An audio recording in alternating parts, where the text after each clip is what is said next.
Welcome to the Touchdown Wire Week 14 NFL Matchup Podcast. This is Doug Farrar, editor of Touchdown Wire for USA Today, along with, as always, Mark Schofield, our five-tool guy. And Mark, before we get started, I just want to make everyone clear, everyone to know on the YouTube channel, this is the Total Landscaping T-shirt with Gritty on the tractor, not the Four Seasons Hotel Philadelphia. So I know we're going to talk about the Eagles. This is my Philly special. Yeah, layers to that shirt, and I love how I feel like the world discovered Gritty at the start of November, which is just fantastic because I think more people need to know about Gritty. Gritty is eternal. Gritty is ubiquitous. He's just always there. I mean, my favorite was somebody mocked something from the French Revolution, Liberté, Égalité, Grité. Yes. Gritty leading like a charge with a flag. It was tremendous. It was so good. Beautiful. Pinky up for that one. Okay, so we got a lot to get to here. Big week 14. Patriots at Rams, Thursday night game. Well, I'll talk about the Super Bowl 53 rematch and how things are different. But what really stood out to me, and you're the Patriots scholar, New England's offense against the Chargers was how multidimensional the run game is. And you go back to 2018, second half of the season, Belichick's like, screw it, passing game isn't working. We're just going to run it down your throat. And that was more, 12 personnel, wham, trap, whatever. A lot of man on man. They just, we're going to take it to your ass and just deal with it. This is because your quarterback is a bit more mobile now. They're mixing in this stuff called go-go, which Jeff Howe, the Athletic, wrote about. Our buddy Stephen Ruiz at For the Win has written about. We're going to write about because I'm just sort of a coach pointed it out to me on a DM a couple of days ago, and I'm like, because sometimes things just whiz by your head when you're in season, and I'm like, whoa, this is really interesting. Cardinals have run go-go a little bit, so stay tuned for more on Touchdown Wire about that. As I said, Stephen Ruiz and Jeff Howe have both written about it, so check those out. So they have go-go. They have direct snaps to Damian Harris where Cam will break the pocket, run wide right, pre-snap, kind of a motion wildcat thing. And this isn't Jay Cutler flinching at a cornerback. This is Cam Newton. So that could be a thing. And I've never heard a quarterback more happy after a game in which he completed 12 of 19 passes for 69 yards and a touchdown than Cam was after that 45-0 win over the Chargers. And he talked about, the special teams and the defense, but he was so into the synchronized run game that just lit him up. And the go-go stuff started at the high school level and, worked up to college. And you mentioned a Joe Gibbs quote from years ago before we started the podcast about how the NFL is a trickle-up league. Newton's brother was running this, and then it sort of superimposed into the NFL as things tend to do. So that's interesting. But I just want to get your thoughts on where, before we get into the passing game, because that's, but this particular Patriots run game, I think we kind of went into the season thinking, well, they have Cam, it's Bill Belichick, it's Josh McDaniels, so you might see things you've never seen before.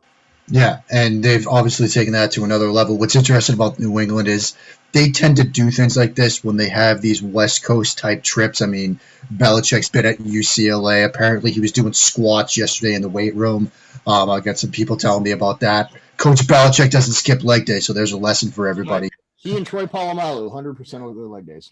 I think what's interesting about where they are right now is we've always seen this team philosophically adjust over the course of a season. I mean, the 2018 example is a brilliant one because they started that year 5 wide, spread you out. We're going to trust Brady to throw it 45 times a game. And by the end of the season, they were running it 45 times a game. And it was mostly man-to-man, gap, power, behind James Devlin, some wham, some trap. Now they're doing a bunch of different stuff. There's more zone working its way into it, even though they are still foundationally a man-to-man blocking team up front.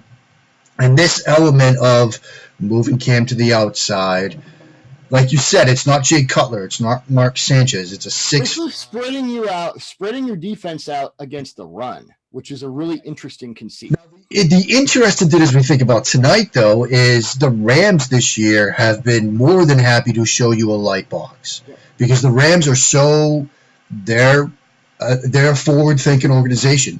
They want you to run the ball because they'd rather give up the occasional 7-yard run than the occasional 25-yard completion. Right. I had Seth Galino on my show yesterday. He told me that he's written about this Rams defense at PFF this year. He's done a great job covering them, and so I'm interested. Yeah, Did you get his ultimate password? Ultimate password yet? He's given me fake ones a couple of times that haven't worked. I'm afraid he's using it to like get me, arrested or something. I think what's going to be interesting tonight.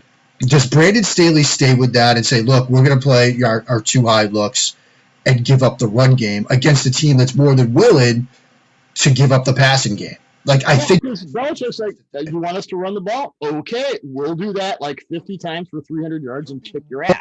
Fine to take those 7-yard games because they'll get them more often than not, given the way their run game is. I think this game might come down to which defense scores a touchdown. Like, this is a very interesting game to me. We're going to talk about golf in a second, but this game might come down to which defense has a score. I'd put that on the Rams. Yeah, probably. That because this is not last year's New England defense. J.C. Jackson's playing his butt off. I think they're better in the second half of the season. I'm starting to look at first half, second half season splits.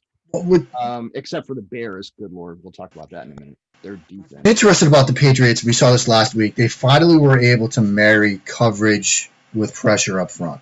Yep. And it wasn't like blitzes. Josh Uche and Chase Winovich have sort of developed some ability to win one-on-ones. Guy, Simon, and Butler were stunts on the inside. They would get pressure on Herbert. They would force him to throw a check down, and every time they did it, there were two guys ready for that receiver in the flat or underneath or on a shallow crosser or whatever it was. And so usually when they are able to get pressure, you've got somebody running free on a crosser against man coverage. They finally married the two last week, and that's a good sign for that defense. On the other side of the ball, this Super Bowl, the 53 rematch brings back to me what was kind of a banner day in my awareness about coverage switches. You knew they happened, but Albert Breer of SI sat down with Devin and Jason McCourty after the Super Bowl. And the first thing that McCourty's mentioned was Sean McVay saying during the week that he was in Jared Goff's helmet until the 15-second mark, when it had to cut off. And that was one of those things where you really don't want to say that. You just don't want to say that, because what the Patriots did, as you will know, is they said, okay, we'll show him this until the game clock hits 15 or play clock hits 15.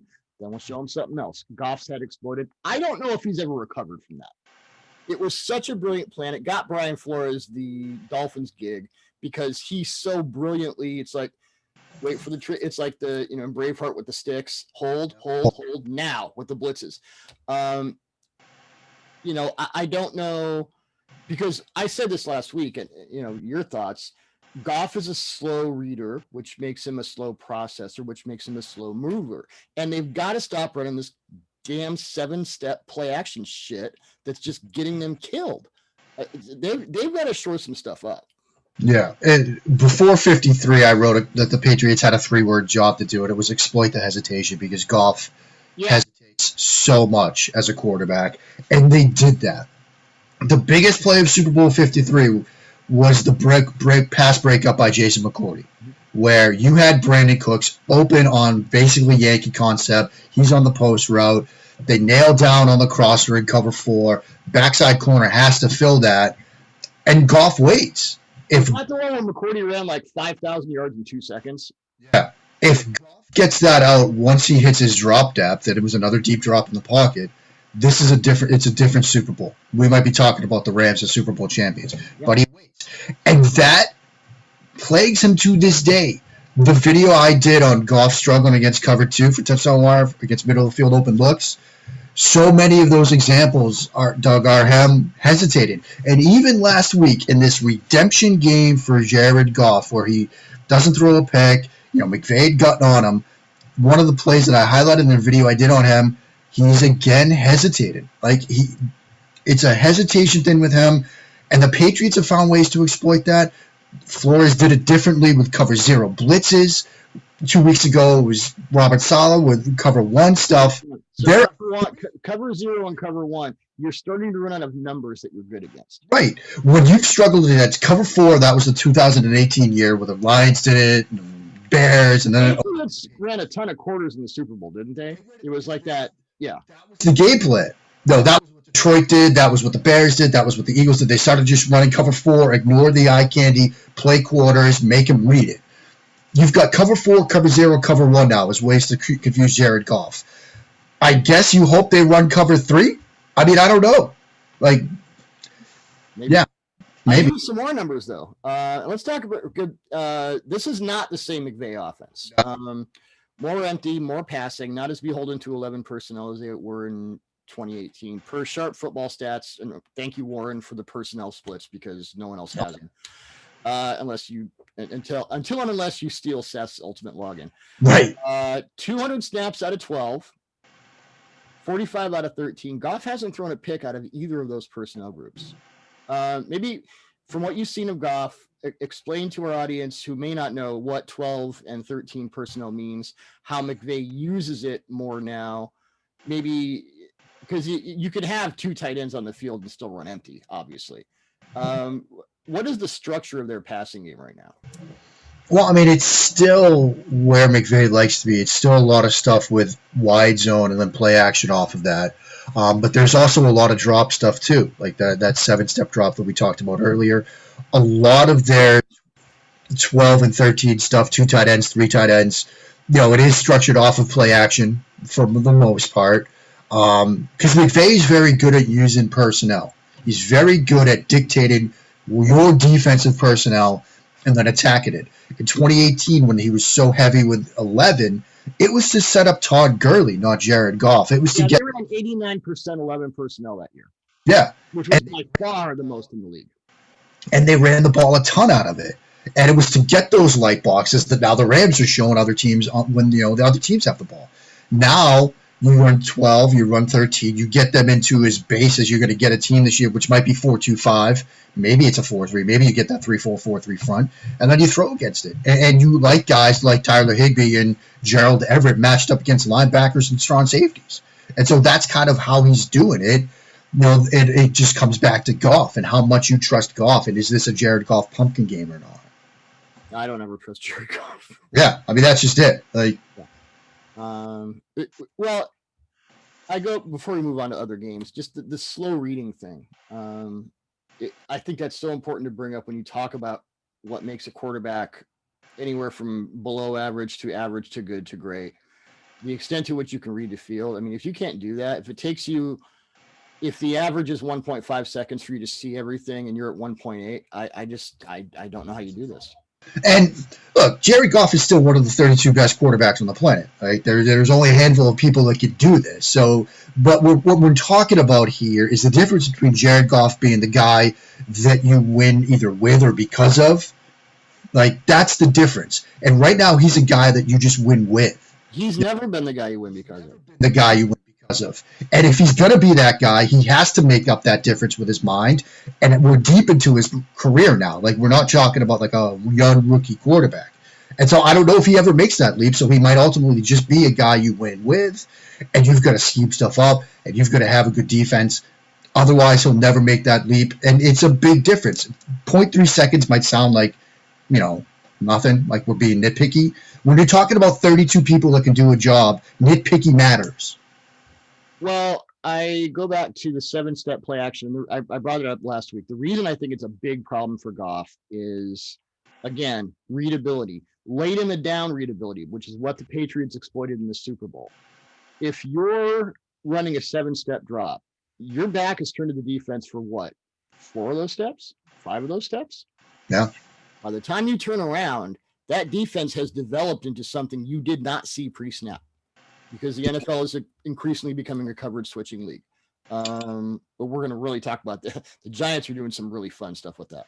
But just in general, I think if you give him a 3 and 5 step play action, because he was dominant in 2018 out of play action. This year he's not. And I think that correlates to time to throw. There are certain quarterbacks, early in the down, late in the down. There are certain quarterbacks that you don't want thinking in the second half of the down. And Jared Goff might be the poster guy for that. Exactly, yeah. Texans at Bears. Dan Wiederer had a really interesting, Chicago Sun-Times had a really interesting, I wrote in my notes, incendiary story this week. And we've kind of heard this before. Bears brain trust did the basic due diligence on Deshaun Watson. Ryan Pace was sold on Trubisky. There apparently weren't meetings between the coaches and the front office before they traded up to. I mean, if you're Ryan Pace, how do you survive that to pick the Bears' next quarterback, which has to happen next year? I mean, They won, what, 6 straight? Their defense has fallen out of the plane, which we'll talk about in a minute. Yikes. when I wrote that GMs on the hot seat piece, like the theme that sort of developed was you got to get quarterback right, you know, and it might save Tom Telesco. You know, if you're thinking that they might clean house with the Chargers, it looks like he got quarterback right, so that probably will save him. But guys like Pace that got it wrong, I don't know how you can let him make the next quarterback pick.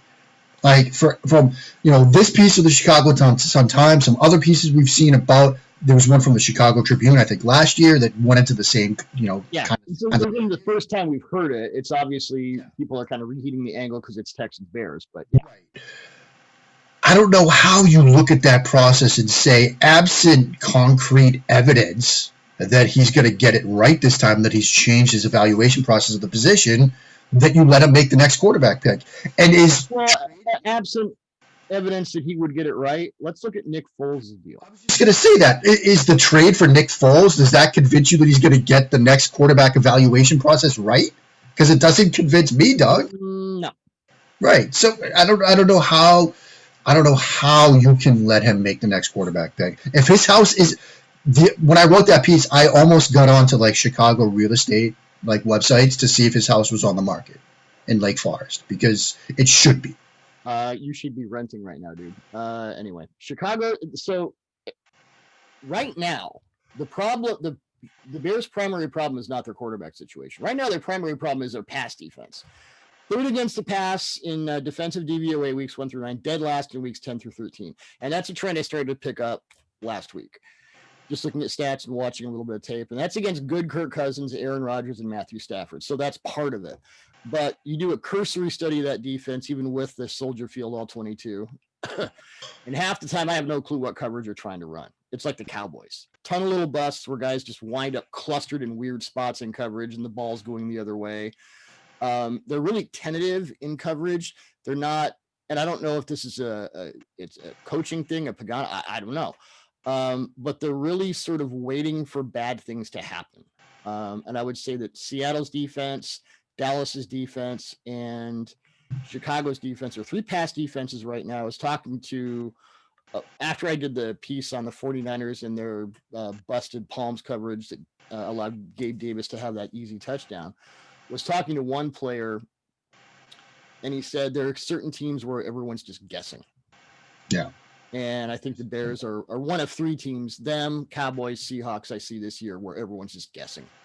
Yeah. I don't know how you get to that point. This is a multi-billion-dollar industry. These coaches are paid a crap ton of money.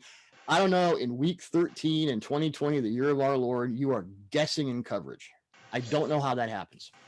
I mean, I think at some point over the summer, we're going to learn about teams that handled this time right. Yeah, I mean, yeah, that's part of it. But again, it's week 14. No, we have meetings, for God's sake.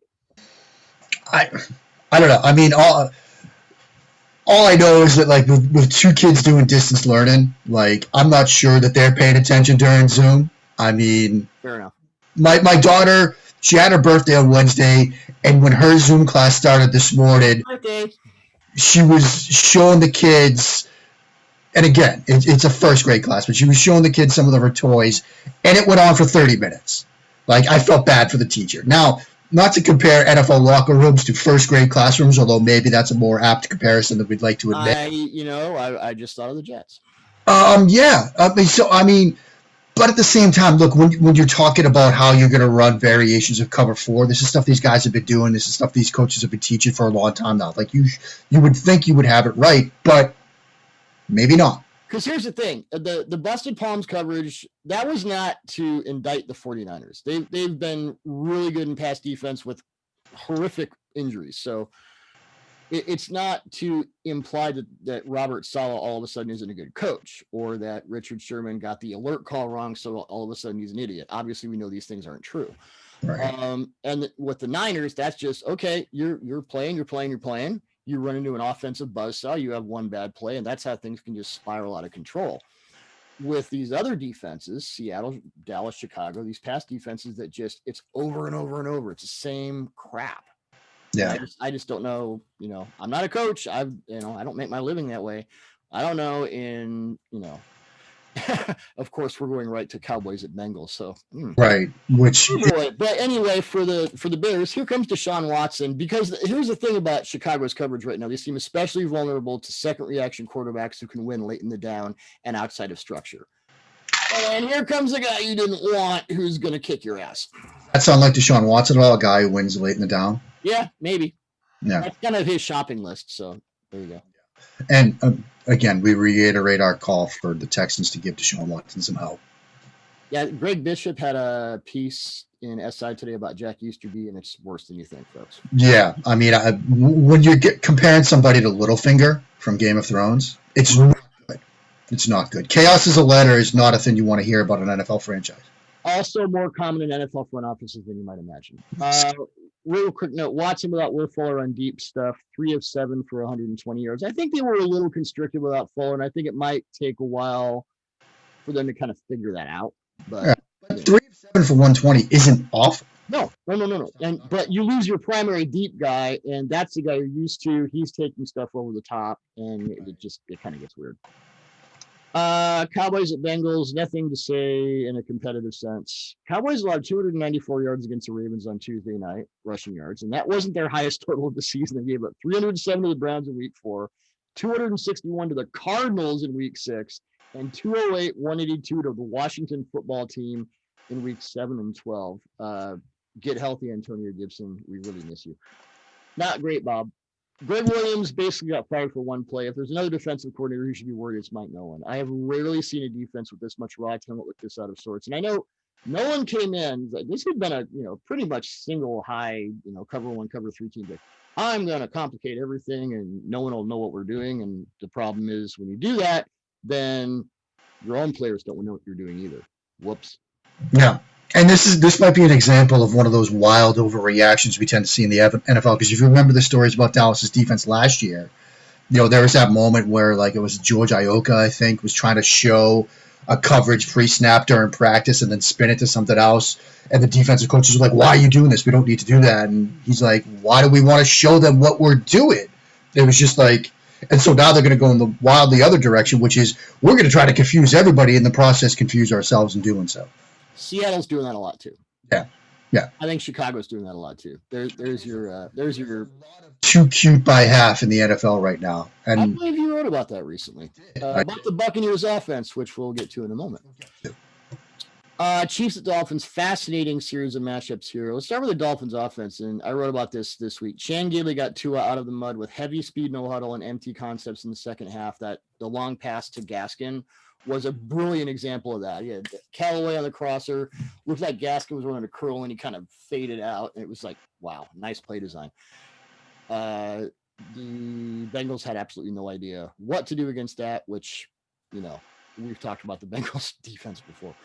But it's not automatic. I just want to talk about no huddle in a general sense. Chan Gailey commented, the offense coordinator, that yes, no huddle prevents defenses from seeing things, but it can also prevent quarterbacks from seeing what defenses will do.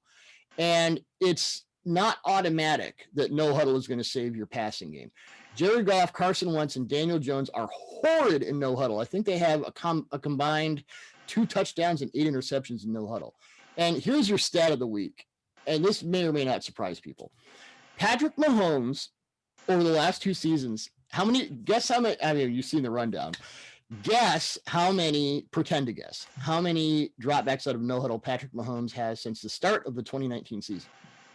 75. 16. Mm-hmm. 9 last year, 7 this year. They don't do it.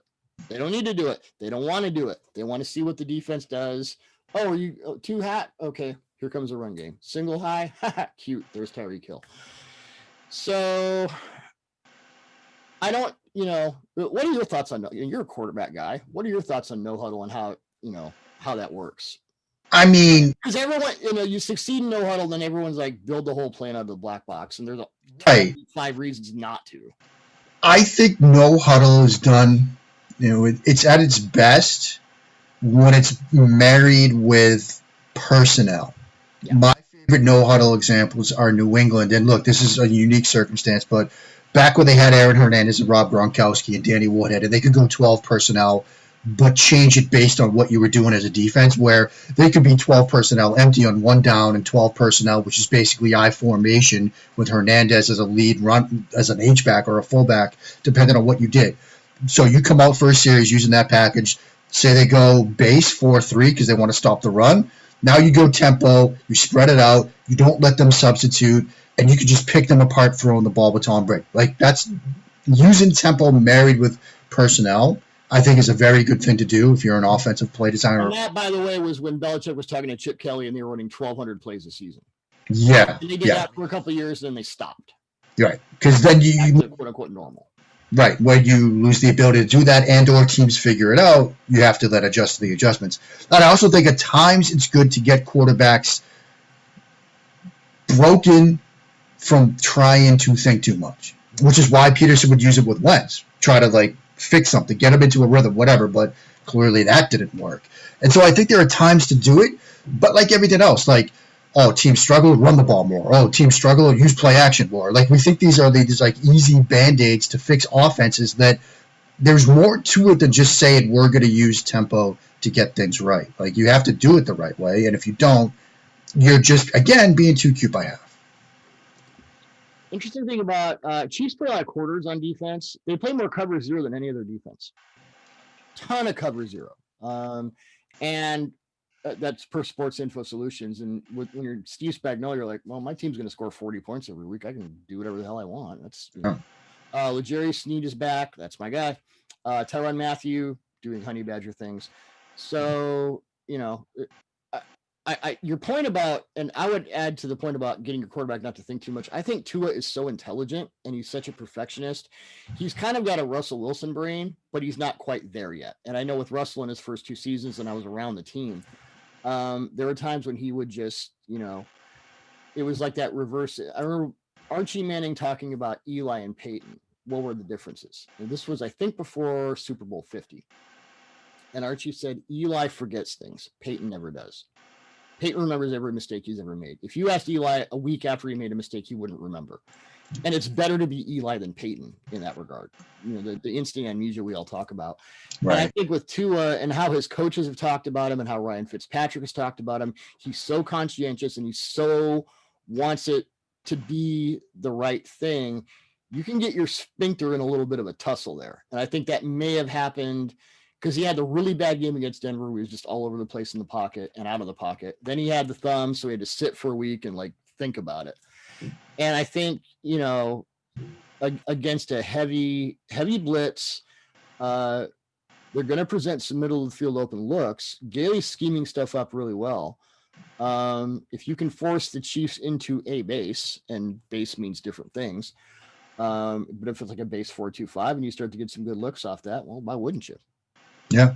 I mean, I know we're going to talk about when the Chiefs have the ball in a second, but I am very interested to see how Spagnuolo sort of schemes things up to try to confuse Tua.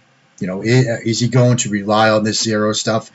A lot of people say rookie quarterback, young quarterback, blitz him, speed them up. I tend to think that almost gives them an advantage, because if you're getting blitz, it's like, okay, well, I'm just going to throw my hot read. I'm just going to throw my quick read. I'm just going to get the ball out. You're almost giving them an advantage. I'm curious to see if Spagnuolo feels the same way. It says, you know what? We're going to play more quarters. We're going to play more zone stuff. We're not going to pressure you. We're going to force you to think. But then does that go to what you were just saying about Tua and his brain, which is good, but maybe it's not quite there yet? That's the interesting thing to me in this game. I think he has the capacity, every box you want to check, as long as the hip is okay and the health stays together. Checks every box. Spagnuolo could go with, I've seen them run, they'll run too high, but they'll disguise it out of what looks like cover one. Yeah. And they'll bring a man disguise into a, more of an umbrella zone thing. And the cover zero, I mean, what's been the one thing that's killed Russell Wilson all year? The one thing that he cannot handle. Cardinals did it. Giants did it. The mug looks. Are we pressure? Are we coming? Are we backing off? I would expect the Chiefs to do that kind of stuff. Yeah, I mean, I think sub package bug looks, sim pressures, things like that. We'll see a lot of that probably. Yep. How the Dolphins stop Mahomes? There really isn't one coverage that works against him. Match looks out of obvious zone pre-snap used to be a minor kryptonite. Broncos did it to him twice in 2018. He didn't really handle it well, but he's admitted, he came into the league. I don't know how to read defenses. What's my secret? I'm Patrick Mahomes, and now he can read stuff. So, Flores is from the Belichick school, so he's not going to stick with the plan just because that's who they are. Hi, Seahawks. I bet you're going to see more brackets over Tyreek Hill than the Bucks gave him. You want to state that more? Yeah, I mean, probably. I mean, that would seem to make some sense. What's interesting, when you think about playing Kansas City, everybody thinks you want to play quarters, play everything in front of you, keep everything in front of you, prevent the big play. Yeah, then run for 300 yards. But Mahomes can also carve you up. The idea is force them to make a bunch of throws. Okay, force Patrick Mahomes to make a bunch of throws in front of you. He can't do that. So that's why you see, New England, one cross, one double, 10. You're going to see stuff like that where they're going to try to, you're not going to leave him on an island.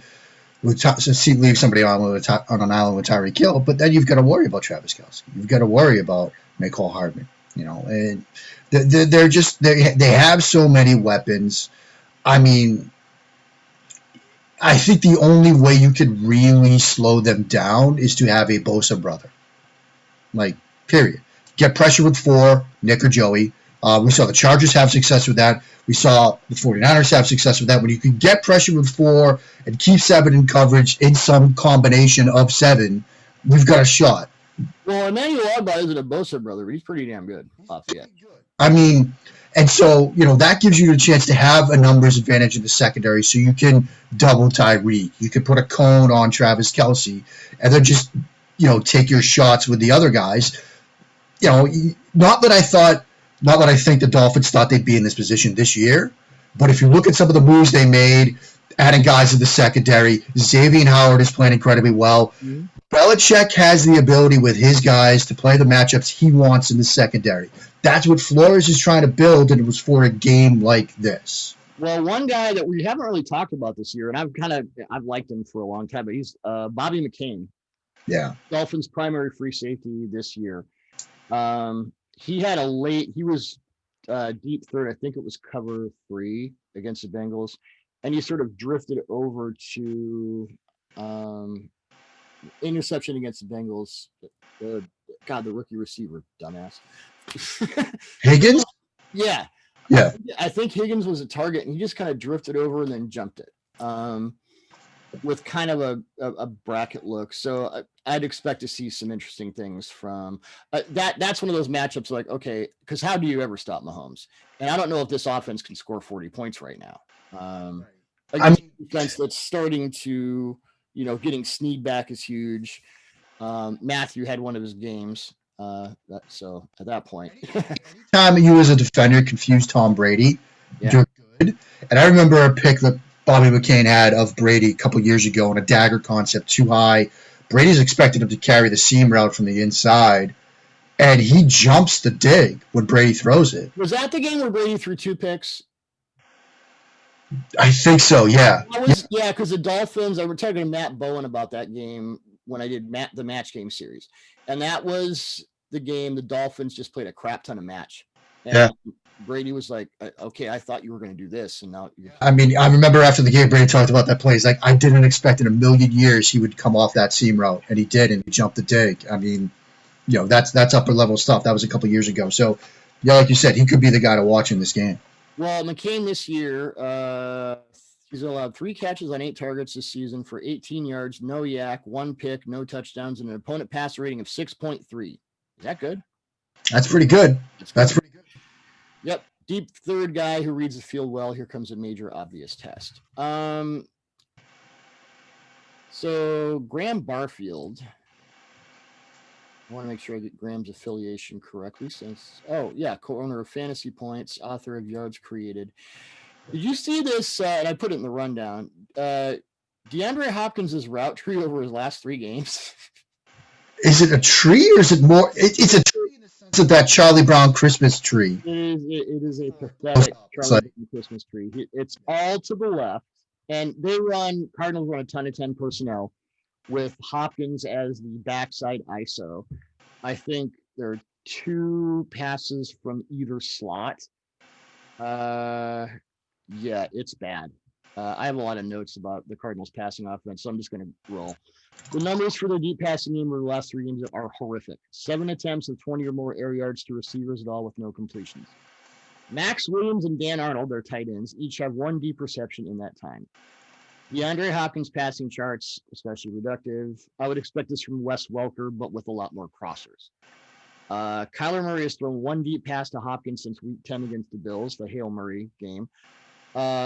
He has 2 attempts, 2 catches, including the Hail Murray against the Bills. Deep pass against the Rams and the 1 pass, it was like a 25-yard PI on Jalen Ramsey. The deep pass against the Rams last week to the left boundary out of 10, 25-yard PI call. The 59-yard completion to Dan Arnold was off a coverage bust and was the longest pass play the Rams have allowed all season. I don't know if this is Kingsbury trying to get his quarterback in a rhythm. I don't know what, maybe the shoulder is an issue. But as I mentioned, Cardinals run 3 heavy 3-by-1 sets out of 10 personnel. Hopkins is a backside ISO. He will get deep openings based on this necessity to shade the coverage to the other side.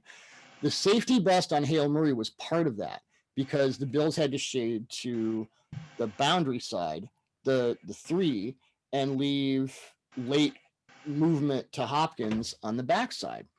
You'll get the opponent's best cornerback on you in that scenario, but Hopkins is used to that. And when you sign a guy to a 2-year contract extension with $54.5 million in new money and $42.75 million guaranteed, you're pretty much saying that that's what you expect him to be.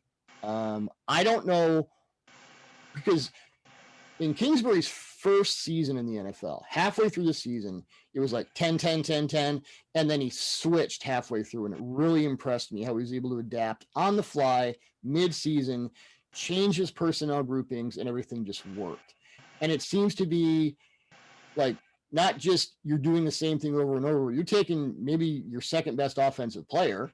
Well, not maybe. He is the second best offensive player. And you're trying to make him a third tight end, and I just don't get it. Yeah. Stephen Ruiz wrote a great piece in the Cardinals offense right now, why it's struggling. He highlighted 3 areas, and you can read it over at For the Win. One is too many wide receiver screens. 2, they're just awful on third downs right now, just playing bad on third downs. And 3, it's they're not using Hopkins right. And he wrote, he's rarely strayed from his spot out wide on the left, which makes it far easier for defenses to defend him, mostly because they know exactly where he's going to be. They don't have to adjust the structure of their defensive coverage to account for the different alignments. It's a very collegiate level to structure in the passing game. At the NFL, taking advantage of matchups is the name of the game, and you create mismatches by moving your best players around. Kingsbury isn't doing that.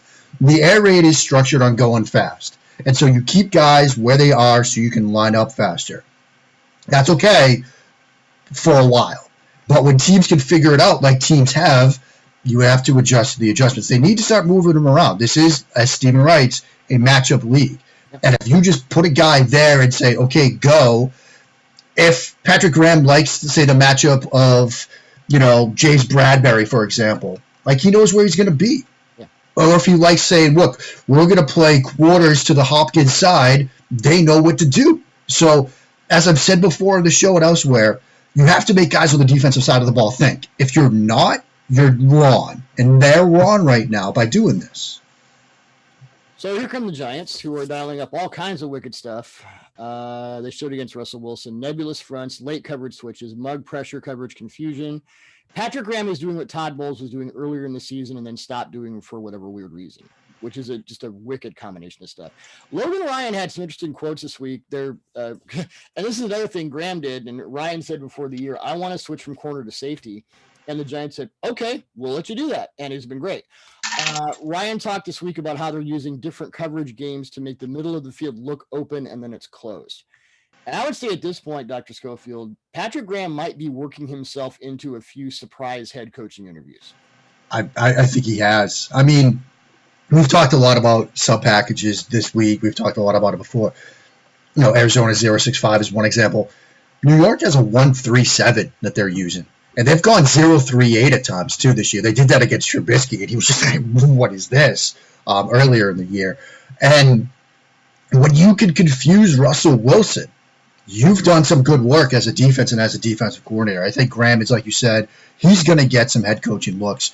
What's interesting is you're going up against an offense that has probably practiced against the 065 at some point, so maybe they have some ideas. Maybe it's a situation where if they're going to show this mug stuff, they're going to show these nebulous fronts where you don't know who's coming and going. Fine. That thing I said earlier about so many wide receiver screens that they like to throw, maybe it's a week where that actually helps them. I don't know. But Graham has done some really good stuff this year. I think he does get some looks. I wouldn't be surprised if teams that, maybe want to go in a different direction, like, say, the Chicago Bears. You have the offensive-minded head coach. Maybe you interview with Patrick Graham, Matt Eberfluss, like some of these guys, Robert Saleh, to go in a different direction. But this is a fun little one to think about from an X's and O's perspective. Yeah. By the way, speaking of Saleh, a little bird told me this week that when Saleh gets a head coaching job in 2021, the guy he wants as his OC is 49ers passing game coordinator Mike LaFleur, brother of Matt.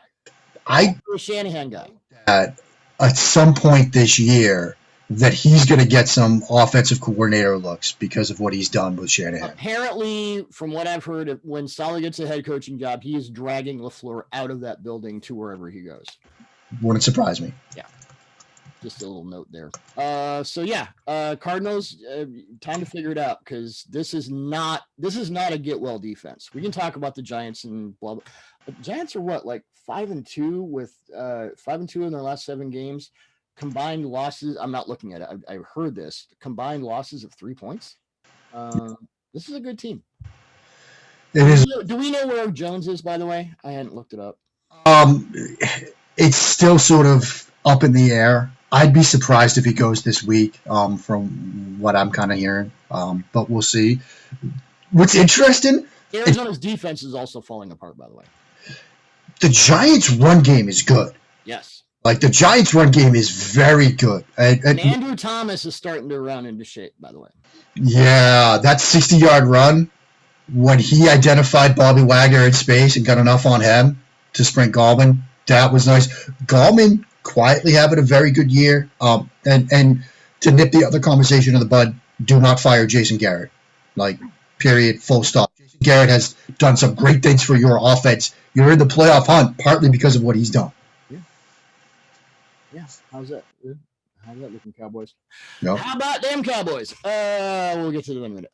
So here's a larger story. Vikings at Buccaneers. This had better be a get-well game for the Bucs offense. You're coming off a bye. You had an extra week to prepare. Vulnerable pass defense. Maybe Brady should start bouncing passes off the shoulder pads of Vikings defenders for touchdowns like Mike Glennon did with your guy Laviska Shenault last Sunday. Just to review the issues with the offense, they were in a bye last week. We didn't talk about them. Very little play action. When Brady does have play action, it's demanded that it be a shot play. So everything has to be in 5th gear. I don't want to get too hard into the motion stuff because I kind of obsess over this at this point. But motion for information and motion for impact, indicator motions. Arians is basically like, well, I never needed it with Peyton Manning, so why does this guy need it? And Brady's used motion, at an over 50% rate in the passing game for years. It's just a real disconnect. Yeah. I mean, there's a lot of issues. And, this might be an area where play action can certainly help. Obviously, we know Tom Brady from his career, play action with that tight end crosser, like, That's Brady's bread and butter. And they've done some of that this season with Gronkowski, but I think they need to do a lot more of that. And I'm going to pull up some numbers here in a second once I can log in to my PFF account. They don't use enough of it. No. They don't use enough of his NFL passer rating, his yards per attempt, his completion percentage, it's all top 5 on play action this year. but he's only had like 89 play action dropbacks to this point, which is like 23rd in the league. And the rate of attempts per Sports Info Solutions, where it's 20 air yards or more, is really whacked out, really disproportionate. Like a quarterback who has 200 play action attempts might have, X number of deep shots. Brady off that 89, whatever you said, would have the same amount as a guy who has 200. And that's, it's almost like you're not betting on your quarterback to fail, but you're demanding that, okay, if you're going to run play action, it had better be this, which I just, that seems like a strange way to handle it. And there are some, I think, philosophical differences between Brady and Arians. You think? But they're not things that I think are like necessarily fatal. I think it's just a learning process. And, when we talk about quarterbacks, we often talk about muscle memory in terms of mechanics, but there's sort of cerebral muscle memory as well. When your entire life, or 20 years, which is an entire life of an NFL player, are throwing hot reads based on protection, and now it's hot reads based on attack at space, it's going to take time to unlearn that. And when you see Tom Brady on a zero blitz like the Chiefs showed him early in that game, take his eyes to the tight end, and Rob Gronkowski isn't looking for the football because he's not the hot read, muscle memory has taken over. It's going to take some time to unlearn that for Brady. But we're in week 14. Time's running out. Vikings are 6-6. Buccaneers are 7-5. Vikings have won 2 straight. Vikings have won 2 straight. Buccaneers have lost 2 straight. Kirk Cousins has been playing out of his mind the last month. 11 touchdowns and 2 interceptions since week 10. My notes are he's still Kirk Cousins, and you still don't know what you're getting week to week. Right. And the offense runs through Dalvin Cook in the same way that Tennessee's offense runs through Derrick Henry, even though the Titans their passing game is expanding. We'll get to that in a minute. Cousins is not as great under pressure. 1 touchdown, 1 pick. Cousins against man coverage this season, 17 touchdowns, no interceptions. Todd Bowles might want to blitz, but let's tamp down the man coverage. Buccaneers have been heavy man, and Antoine Winfield said this week that the Bucs eventually realized that you couldn't cover Tyreek Hill one-on-one. I don't know how you eventually realize that. You should kind of know that going in. Eventually realize that Jimi Hendrix is a good musician. Right. Poor Carlton Davis. Maybe he'll get a little help against Justin Jefferson. And I want to say again, Mark, you were the first guy on this. Yeah, he played slot at LSU, but he can play everywhere. And I'll say it again. I would have to go back a while to see a rookie receiver who is this nuanced as a route runner, because it shows up every week. It does. The vertical route that Cousins threw after the pick 6, where he was flexed outside the bottom of the numbers, kids, wasn't in the slot, and just got an absolutely filthy release off the line. The change of direction Jefferson had on the touchdown, he's legit. Like, I think there's no way around it. What's interesting about Cousins right now is that they haven't really changed things schematically. They're still doing what they do. A lot of play action, wide zone, boot action off of that, crossing routes to Jefferson, which is how he was used at LSU. I just think that teams thought, okay, look, the Vikings, they're not really going at it. We can stop playing man coverage, whatever. Thielen's hurt, Jefferson's a rookie, and they're carving up man coverage right now. 7-6 if they win this game. Yeah. And we as we start thinking about the playoffs and the proverbial team nobody wants to face in the NFC, the Vikings might be that team. Like a team that can run the ball, keep your offense on the sidelines, hit you with play action, a quarterback that you don't ask to do a ton. Does that sound like perhaps Tennessee from last year? Yeah. Well, right now the Vikings are the 7th seed, just over the Cardinals. So, someone's going to have to deal with them. Well, as Steve Kornacki pointed out, though, look, they have a tougher schedule, than some of the other. I love that so much. They need to do that every week. I'm glad that Brendan Kornacki back. It was great. Yes. Yeah. So there's that. Broncos at Panthers. Let's talk about Titans at Jaguars. Just so we are clear, as the podcast goes on, we're going to focus more on either matchups that are competitive or teams that are competitive for the postseason. Titans are certainly one of those. Face the Jaguars this week. Not much for Ryan Tannehill to worry about here. And we've talked about A.J. Brown. Obviously, we know about Derrick Henry and Ryan Tannehill. Corey Davis, out of nowhere, is coming along hard as a second for A.J. Brown. Since week 10, Davis has 24 catches on 27 targets for 432 yards and a touchdown. And dial up his touchdown against the Browns last week. Yeah. 15-yard out and up as Tannehill left the pocket to the right, tied himself to Tannehill's second reaction. And by the way, kids, if you want to be a receiver and get a second contract with a team and you have a mobile quarterback, if you can align yourself to the mobile quarterback when he's running, that'll get you your second deal. Doug Baldwin made that point to me years ago, talking about Russell Wilson and how important it was for Baldwin to align himself to wherever Russ was. Right. And Baldwin said, when Russ breaks, I have to get open. So whatever the play is, I just throw that out the window. And now it's backyard football, and I just have to stay open for Russ. This is a great example of that for Davis, and he just bodied Kevin Johnson right out of the stadium. So that's, obviously you want to lean on Henry. That passing game it's starting to look up.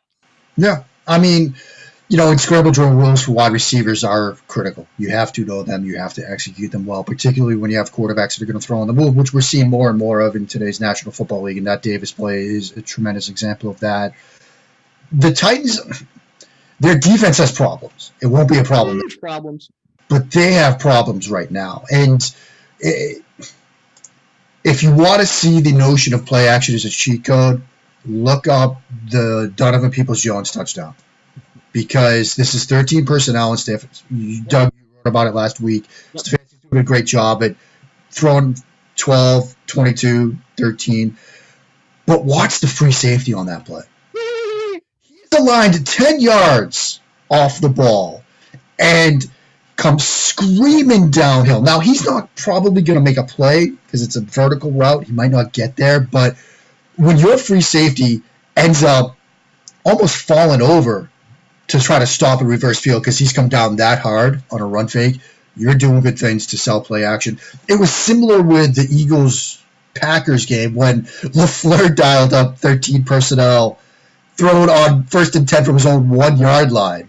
And you've got McLeod, the free safety, coming screaming downhill, and then they throw a post route, and the poor corner playing outside leverage in cover 3 is like, where's my help? Oh, he's suddenly in the A gap. Like, that's a problem. So, yeah, play action could be a cheat code. Well, I was going to talk about this during Ravens-Browns, but I'll bring it up now since we're going there, and I'm glad we are. So Mayfield had one of his – oh, wait, that's – okay, that was – so Stefanski is dialing up some interesting repeated concepts right now. They run this – it's a play – it's a three – it's not a 3-level stretch. It's not levels like that, but it's play action, pre-snap tight end motion to the backfield, and max protect. So this is screaming run, and they've run it out of, as you said, 11, 22, and 13 personnel. And the passing concept is a combination of a throwback, a deep throwback with a stutter go. So you vacated the safety with sort of the pre-snap alignment, and you're vacating the corner to the other side with the stutter go. And they've used it with Peoples-Jones, with Odell Beckham before he got hurt. I mean, they can do this with anybody. They can probably do it with Harrison Bryant if they wanted to. But that's I was watching that, and you and I were talking about it, kind of the same concept out of 3 different offensive personnel packages. And in the NFL, I mean, we've talked about this. It's not a 700-page playbook with 700 different plays. It's 100 different plays with 7 different variants in each. You're not the Al Saunders days are over. We're not doing that. Now it's I know there was a great guy did a thing up at the Taysom Hill run play and the Alvin Kamara touchdown, where it was F week. So the F week run concepts that's part of a package as opposed to 1,000 different plays. So what Stefanski's doing out of different, to expand that then into different personnel groups, that's when your offense, it goes back to the McVay thing. Obviously, Shanahan's construction of it. Belichick's construction of it, doing the same thing out of different personnel packages will really mess up a defense. Yeah, because one, it's getting the defense you want to do this against. If you want to throw a shot play, do it out of 13 because you're going to get base personnel, you're going to get base coverages, and you're going to get them thinking run. And it comes back to the earlier point we were talking about when you can get the guys on the defensive side of the ball thinking before the play, you're in a good position as an offense because in the two examples I just talked about, that Packers example and this Browns example, everybody on the defensive side of the ball is thinking run. And it's also situational too. 1st and 10. 1st and 10 on your 1 yard line. Those are rundowns in the National Football League as we've traditionally come to know the National Football League. So when you dial up shot plays in those moments, you've made the defense think when you get free safety screaming downhill, filling the A gap, like you're doing something good as a play caller. And when you can especially do it, it's the same route concept. So, whatever you call it, 009 or whatever, but it's just out of different personnel. It's the same exact play out of different personnel. You've got the defense thinking you're doing good work. I had a couple lightning round ones here. Colts at Raiders. Ain't gonna see no cover blitzes here, Derek Carr. Colts have played cover 0 once this season. Exactly one play, and they allowed a 4-yard touchdown, which tells me it's red zone. They'll play far more cover 2 and quarters mixed in. They're really good at that, especially against vertical passing teams. Derek Carr in passes of 20 air yards against 2 high coverage this season. 5 of 13 for 223 yards, 2 touchdowns, 1 interception. So we'll see where that goes. Jets at Seahawks. Come on. Pete Carroll has this 53 total play thing that apparently he read somewhere in a Vince Lombardi book, and I maybe this is because we got a lot. Saints Eagles is going to take about 20 minutes, so I'll say that for another week. But what? Packers at Lions. I'm feeling a little warmer and fuzzier about Green Bay's defense right now, and there's a 2-word reason. Darnell Savage. Compared him to Bob Sanders when he came out of Maryland, and he's starting to play that way. Not all the time, but my notes, aggressive and intelligent ball hawk with 3 picks since week 12. Yeah, they're against Trubisky and Jalen Hurts, but you have to watch what he's doing. He's a legitimate eraser from both lurk and free safety positions. When you have that guy, you can sort of build around it. Yeah. I think the only other interesting thing about this, though, is we talked earlier about Cousins, like which Cousins are you going to get week to week? Which Stafford are you going to get week to week? I mean, last week he was fantastic. Other weeks he's not. And I want him to be the fantastic Matthew Stafford week in, week out. We just don't get that. How much does Detroit run the ball in this one? Because we've talked about that Packers run D. What's the recipe for that, Doug? Double Kenny Clark and single everyone else. There you go. Well, this is Aaron Rodgers against a defense that's probably going to play a lot of man. So how much are they going to run the ball down? 20, 30, 40 points? That's also true. Yeah. Saints and Eagles. Okay. I'm going to start with you because you did a great piece this week on Jalen Hurts versus 2-man. Saints will play heavy 2-man. They disguise a ton. You really do. Boy, Dennis Allen is just dialing it up ferociously, and everyone's on the same page. So, you could have started Jalen Hurts against any team in the last month, and you give him this. Doug Peterson on Hurts this week, by the way. In order to get him some success, you have to try and establish a little bit of the run game. That helps, and he can be a part of that. Just go out and try to find some easy completions. The quick game or a screen, here or there, something that can kind of get him into the flow of the game. That might have been a decent strategy for your last quarterback. I mean, you've seen the meme of the guy looking at the girl as the girlfriend kind of looks on in horror. Well, that's probably Carson Wentz seeing Doug Peterson talk about establishing the run game. Where was that? So, Jack, Jalen Hurts against 2-man, which you've written about. I mean, as for Hurts, he gets to go up against a top 3 defense in DVOA and then perhaps a top 10 defense next week against Arizona, if he gets a second start here, which, talk about getting thrown to the wolves. The premise of the piece on Hurts was, can you find a game plan for him against New Orleans? Well, arguably no.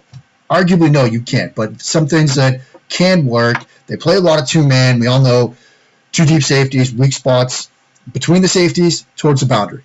He can throw vertical routes, touch, bucket throws. Hurts can do that. He had a bucket throw to Jalen Reagor, which I think was good. Another thing that the Saints have been susceptible to at times is those scramble drill moments. because they could get pressure on you. They've got one of the highest pressure rates in the league this year. They've also got a high sack number, top 3 in that, tied with the Eagles, by the way, which tells you the worth of sacks, generally speaking. But Hurts can make plays in scramble drill moments. Teams have made plays in scramble drill moments against the Saints. So I think those are some opportunities for him. But the sort of bigger. Also threw a total beefer right to Darnell Savage. Right, yeah. So, I mean, the other thing to think about here, and Michael Kist, when he's not posting old videos of him taking chairs to the dome from his wrestling days, pointed out. What is wrong with that guy? He's a gift to us all. Everybody's sort of working off of the 2018 Eagles training camp day 1 install playbook, okay? There's copies of that floating around. They ran what they call 383 Arizona, which is their day 1B pass install 3 times in a row in that game. That tells you where they're at with their offense. And they did it with Wentz, and they did it again with Hurts like twice in a row. It was like that's where they are as an offense. When it's week 14 and that's where you are as an offense and you're going to your backup quarterback, a rookie, it's bad. It's very bad. This goes back to my point about Chicago's defense and Seattle's defense. Why are you guessing in week 14? It's run out of answers. You've run out of answers. You've run out of cards to play. Use your euphemism. You've got nothing left in the tank, Doug. And the Eagles are a mess. The Eagles are an abject mess right now, and I don't know how it gets fixed, and I don't know what happens to Wentz, and maybe he goes to the Colts. I don't know if the Colts take on that contract. It's just bad all around. I don't think he's movable with that contract. The contract hasn't even started yet. I know. You're taking on the bad parts of it if you acquire this guy. Why the hell would you want to spend that much on that guy right now? I get, he was great whenever, but that's not now. No, I get coaching arrogance. Oh, I can fix him. Someone's going to say, I can fix Carson Wentz. That will happen, I'm sure. But I mean, Charles McDonald said it on Twitter. I think it was yesterday or maybe even this morning. If they do fire Peterson or whatever, the next head coaching interview is going to come in and say, yeah, I can fix him, and pull a Cliff and say, now that you've given me the job, no, I can't fix him, and we're doing something else at quarterback. We're pulling a McCarthy. I went to PFF. I didn't listen, though. Right. As for Taysom Hill, and I'll go on record, I was not in favor of this whole Taysom Hill quarterback thing. I thought Sean Payton put a bit more on his passing plate against the Falcons this time around, and he responded well. And that's encouraging, as are the ways in which the run game banks off Hill's ability as a runner. So it was Adam May of WWL TV did this audio video mashup of, it's called 15-Week F Keeper, 7-yard Taysom Hill run in the first half. And then Peyton is walking off the field at halftime. He turns to Alvin Kamara, who's just kind of there, and says, what do you like? And he said, well, Coach, I like that F keeper, but give me the ball. And off the keep motion, bang, there's Kamara with an 11-yard touchdown. So we're talking about the Saints defense, of course, but you've got Hill starting to benefit the passing game, and the running game is getting more multiple and efficient based on Hill's designed runs. Now, Hill is expected to start this week, and then we'll see with Breeze. Obviously, if Breeze is healthy, you bring him back in. But this has, I think, this 3-week sort of you're the guy. Now we can find out it's not 5 snaps and bring Breeze off the field on third down, and it just looks stupid. Now you get a better idea at game speed, what he's capable of, how the passing game can bring him along. Not only that, but how the run game then becomes reconstructed around his abilities as a runner, which is fascinating. Yeah. And, I think 2 things could be true. Like you, I was very skeptical of this whole Taysom Hill thing, but they've shown growth in the passing game. He's shown growth as a passer. You've seen him click and climb in the pocket and things like that, which is impressive. They played Atlanta. Like an 18-yard completion to Michael Thomas, and it was a weird coverage. I get that. 18-yard completion to Thomas on the right hash or right sideline. It's 3rd and 17. Yeah. And he's got to hit that before, I think it was A.J. Terrell jumps the route. I know, like Brian Baldinger said, it was a bad coverage. Well, it's a 3rd and 17 coverage. You're going to play off. Yeah. I thought Hill did. Like a really millisecond late, but he still hit it in the timing of the down. And when you're asking Sean Payton saying, "I want you to get us a first down on 3rd and 17." Yeah. As I've said before, coaches will say all kinds of crap in their press conferences. If you want to know how coaches feel about players, watch the responsibilities they give them on the field. And that to me was a crucial moment of Sean Payton saying, we're in 3rd and 17. I trust you to get this. And he got it. How many teams run draw or screen or tunnel screen there? Yeah. Most other teams would in that scenario. But it is important to remember he's played Atlanta twice in a Denver team starting practice squad wide receiver. Oh, without question. No, but it's not like the Eagles defense present that huge of a challenge. I mean, we just got done talking about play action and the impact it had on, their free safety. There would be plays to be made in the passing game for Taysom Hill for sure. Are you gonna make me look up oh god, Darius Slay's numbers in the last 2 games?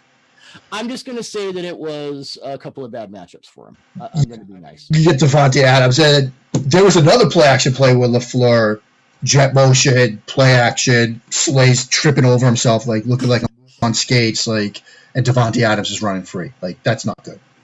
I'm running free. A little Iron Maiden there for you. Okay, Falcons at Chargers.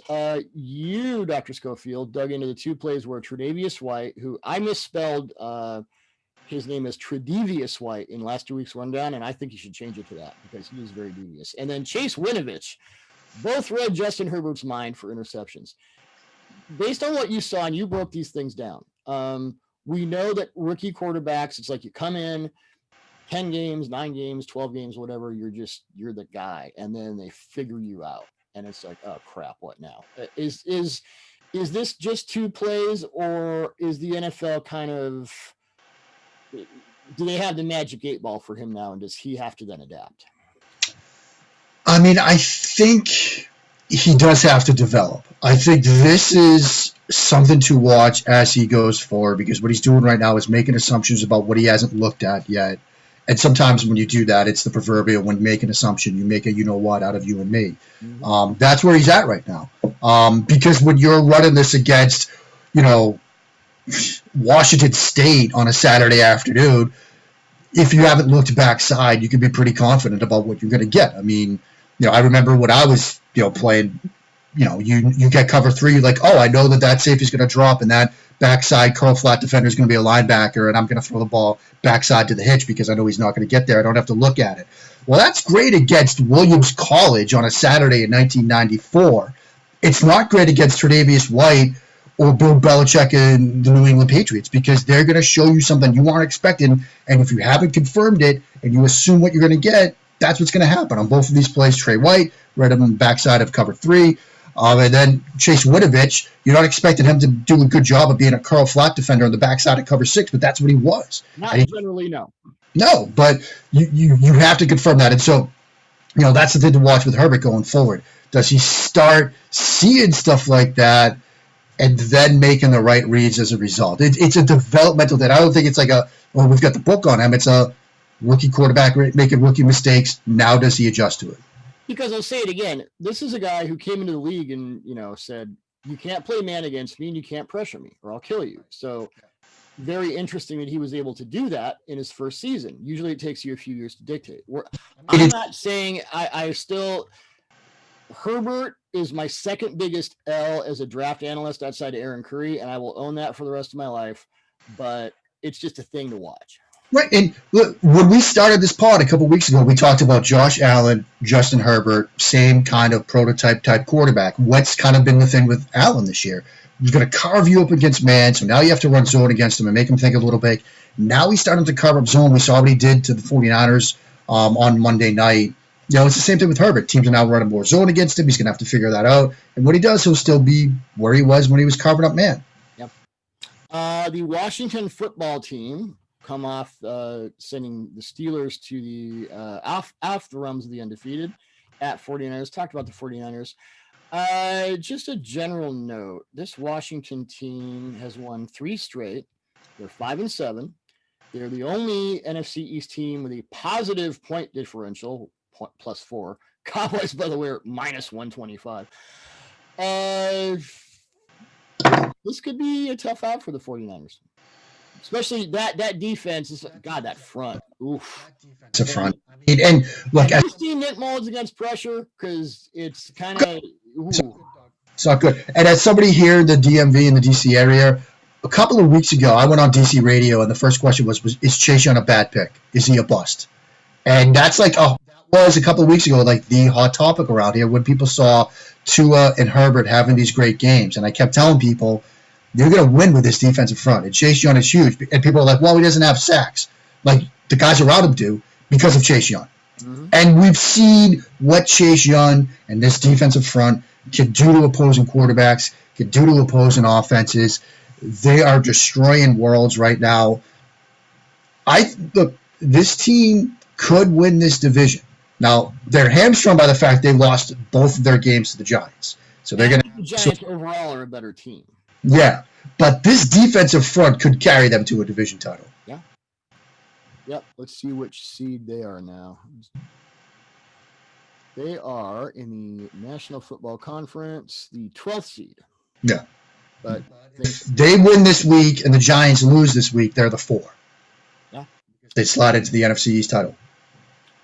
So speaking of the Steelers, there were a lot of concerns about, I wrote a piece this week about now that the Steelers have lost their first game of the season, what are the other concerns? The run game, they're getting Connor and Pouncey back. I was talking to intrepid editor Neil Coulon, who's obviously a Pittsburgh guy and focused on the Steelers. So they get Pouncey and Connor back. Might help the run game. It can't get much worse. Right. Deontay Johnson has the most targets since week 10 with 51. He also has the most drops since week 10 with 6. Steelers dropped 31 passes this season, by far the most in the NFL. Spackled offensive line. And now you get into young receivers. Everyone's trying to get on the same page. Roethlisberger was out last year. COVID preseason prevents them from doing a lot of what they want, which is motion. I mean, you hire Matt Canada, you want to run motion, but they can't do it. Very little no huddle, even though Ben has 4 touchdowns and no picks in no huddle. The speed no huddle article. Roethlisberger is one of the few quarterbacks, one of the quarterbacks where you should run it more, except they kind of can't. And if you watch Zach Taylor's offense with Joe Burrow, back when Joe Burrow was healthy, it was empty quick game. And it's like Zach Taylor all of a sudden is running the Steelers offense, which is 3-step get it out. PFF number last week, Ben in the pocket, 2.18 seconds before the throw. That is the quickest pass game in the NFL. This is not what they want to do. No, it's not. None of it is what they want to do. None of these things are what they wanted to do. No, and you've also got 2 other issues, which are drops and poor throws. Yeah. I mean, you add all this stuff together, it's an offense that's struggling right now. You almost wonder if Tomlin saw this coming. You saw the game against the Ravens where they weren't great, tried to light a fire under his team. Then they run into that Washington defense and that Washington defensive front.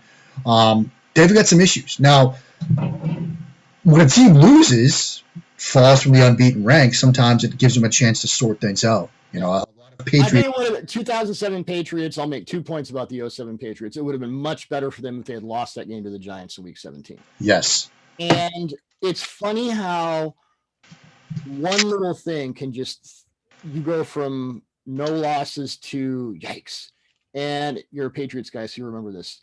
Week 11, I believe, they lost Roosevelt Colvin for the year. And I just, as I was watching their defense for the rest of the year, Colvin was such a glue guy.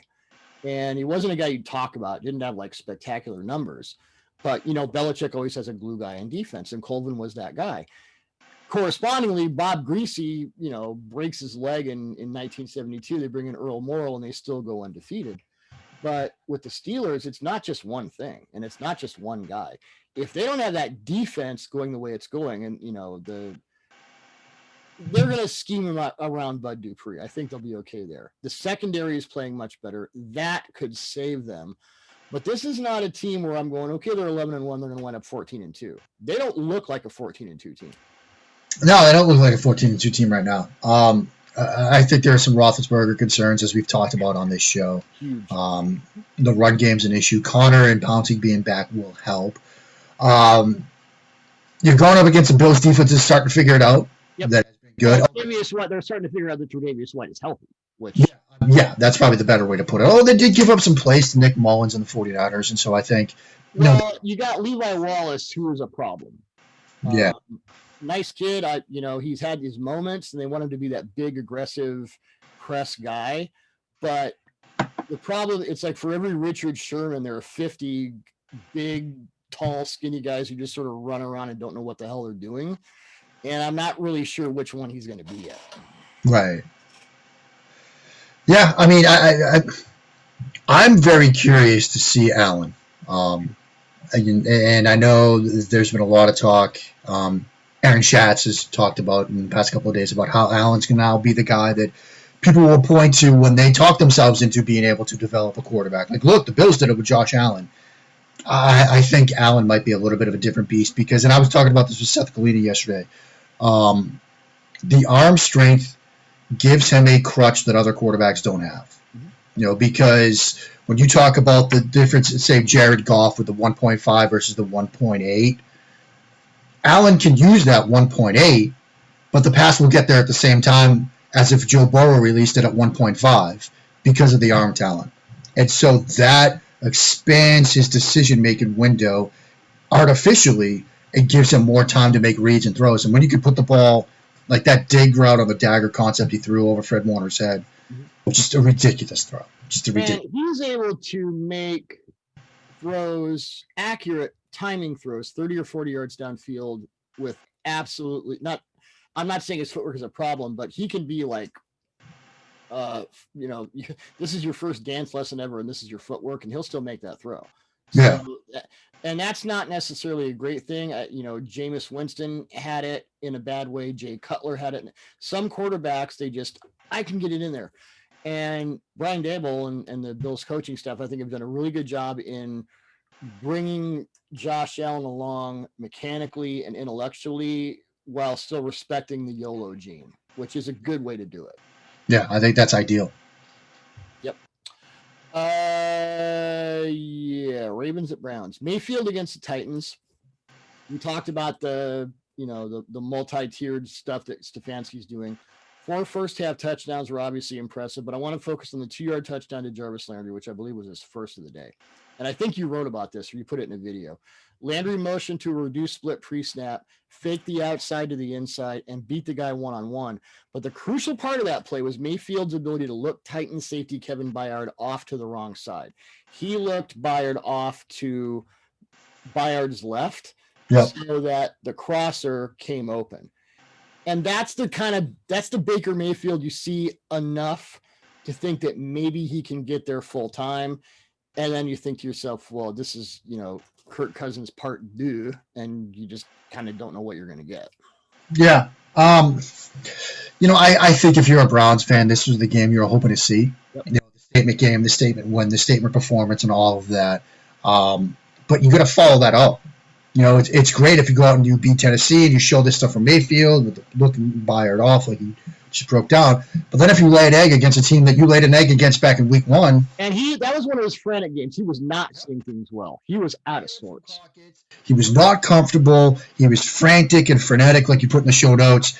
If we see that Baker again, we're back where we were last week when we talked about they face an interesting decision about that 5th-year option. We're back there. If we don't see that Baker, they're 10-3. And the Steelers are going, objects in the mirror are larger than they appear. And week 17 game against Pittsburgh, if they win against the Ravens, they've got the Giants and the Jets between the Ravens and the Steelers. Yeah. And if the Steelers drop a couple, which I think they very easily could, I don't like Mayfield's chances against the Giants. If I were Stefanski, I'd run the ball 50 times in that game. This is not a fluke.